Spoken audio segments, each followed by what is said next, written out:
Good morning, and kakatapos po lang natin mag-conduct ng gas line installation dito sa bago nating customer. So ayan po yung kanyang pipelines. Nag-overhead installation lang po tayo sa kanyang gas pipeline. So silipin po natin sa loob.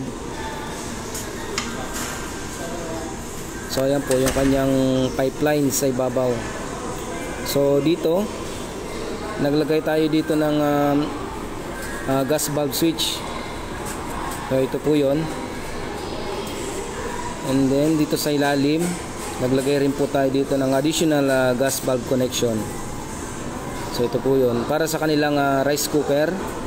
And then dito yung kanyang pipelines. Yan po yung gas ball valve.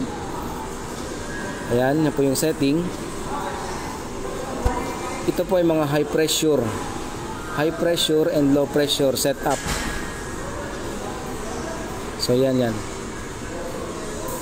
So ito po yung tinatawag na C40. And then ito yung pipelines.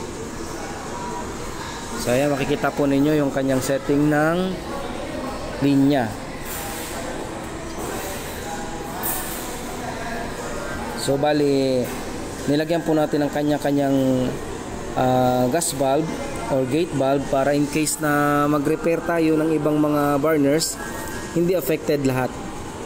So doon lang tayo magpo-focus kung saan po may i-repair. So ayan po yung linya.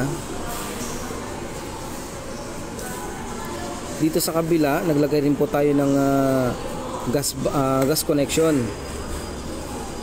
Ito ay para sa kanilang dalawang oven. Ayan po yung connection. So magta-tapping na lang tayo dyan.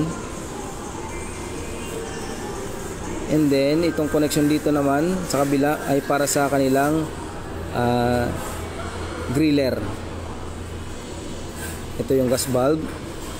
So nasa sa ilalim yung kanyang connection. So akyat po tayo dito, silipin natin yung saan natin pinadaan yung tubo o yung pipelines.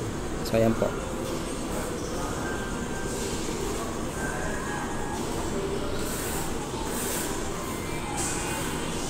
So itong gas line installation natin is almost 90% na. So pwede na itong lutuan. And then delivery ng gasol.